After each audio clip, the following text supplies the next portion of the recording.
UFC 282 is finally here. It's tomorrow. Now, this pay-per-view is definitely a step down from the other pay-per-views that we've gotten, but still, this card runs deep, even through the prelim. I'm gonna be here breaking it down, giving you my prediction on how the fights are gonna go. Also, thank you guys for 100 subs. You know, I just asked the last video to get us to 100 subs. We just got it. Thank you guys so much for the support. And yeah, we're just gonna break down this card right away. As I did my last pay-per-view, I'm going to give a quick rundown of the prelims and give my prediction, just a quick few second thing. All right, the first fight to start the prelims: Chris Curtis versus Joaquin Buckley. This is a fight that I was excited for as soon as announced. Chris Curtis coming off of a loss to Jack Hermanson in London. Joaquin coming off of a decision loss back in UFC Paris. Fight, I mean, it's kind of close, but I'm gonna have to give it to Chris Curtis. Chris Curtis is just all around, I think, the better mixed martial artist with the wrestling, the striking. I'm gonna give it to Chris Curtis. The next fight I want to break down is Raul Rosas Jr. This 18-year-old that's in the UFC, youngest fighter to ever fight in the UFC. He's gonna go up against Jay Perrin. As much as I want to say, hey man, I support this guy, he's coming to the UFC,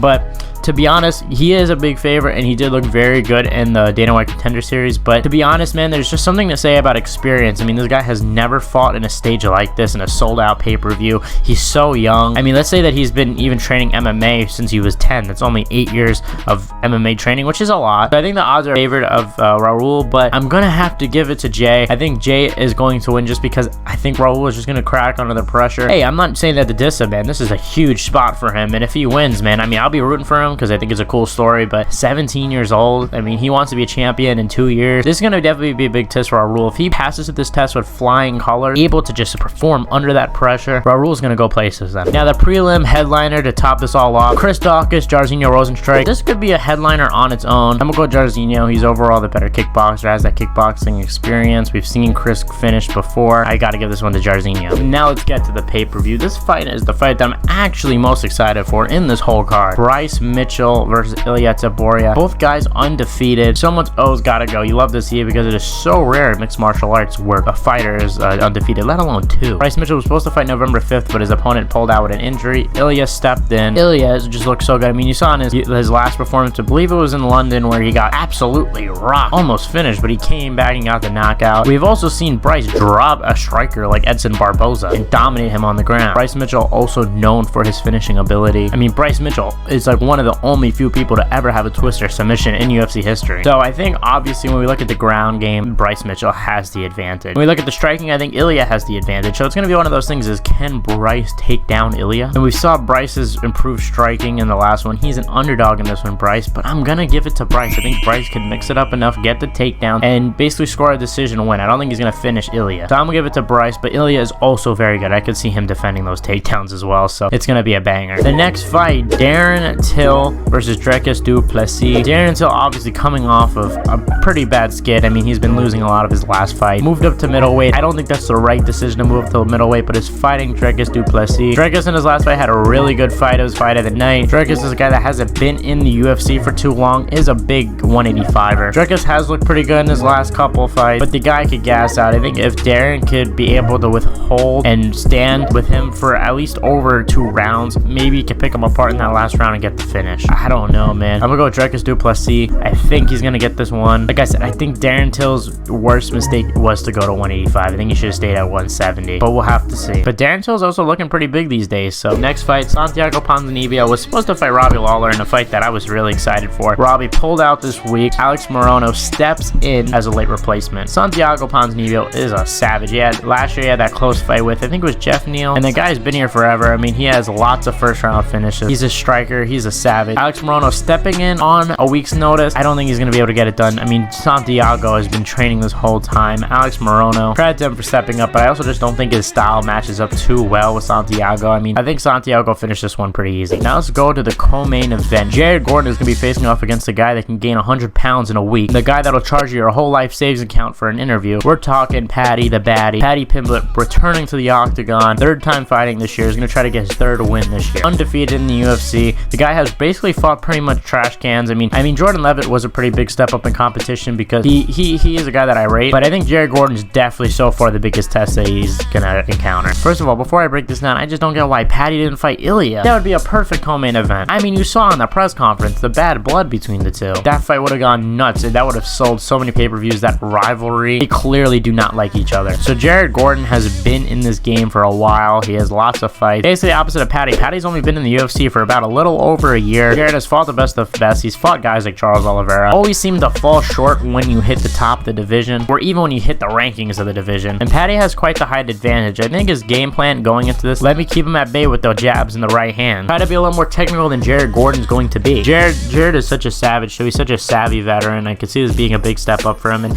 I also am not a fan of Paddy at lightweight. I think he should probably fight at 145. Obviously, though, Paddy would have to stop absolutely becoming a monster every time he gets out of training camp. But who am I to talk? I'm gonna say Jared Gordon. I think Jared Gordon, I don't think Paddy has that ability to be so technical as I was just describing. He's a guy that fights in range, keeps his chin up. I don't actually think Paddy is very good, honestly. I mean, not as popular. I just don't think that he is at a position where he could fight the best of the best. I don't think he's ever going to get to the point. I think when we're even talking about top 15 guys, I think all of them basically beat Paddy. But hey, if I'm wrong, feel free to clip this and make fun of me and say, man, you were wrong. But man, I don't think Paddy's got it. I'm gonna go Jared Gordon. I think Jared Gordon's got more heart. I think he is savvier. I think this favors him, but it's so close. I could see either way because Paddy's been finishing guys like nothing lately. Now the main event obviously was supposed to be Yuri Prochazka, Glover Teixeira 2. No need to explain it, but I will. Yuri pulls out with an injury due to his shoulder, vacates the title. Glover gets offered by the UFC. Magomed Ankalaev. Glover says, hey man, that's too short of a notice matchup for me. It's such a different style.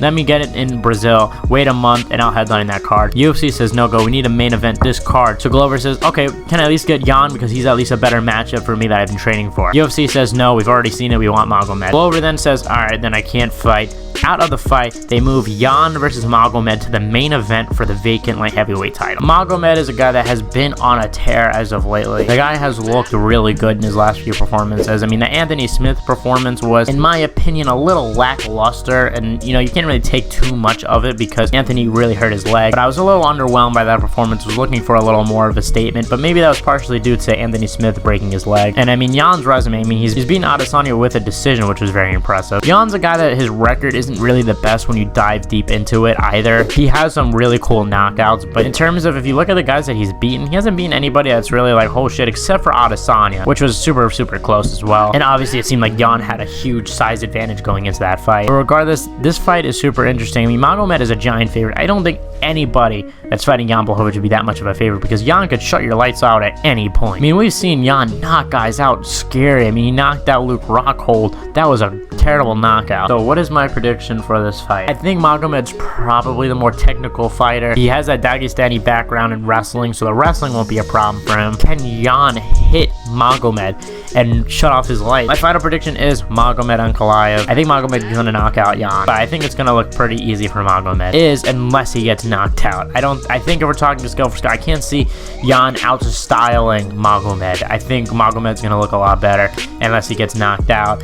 And also, Jan can knock you out anytime. He has power, 5 rounds, great cardio. But like I said, man, comment your predictions for UFC 282. Please leave a like on this video, share, subscribe, follow the TikTok description, Twitter in the description, Instagram in the description. And yeah, I'll see you guys in the next one.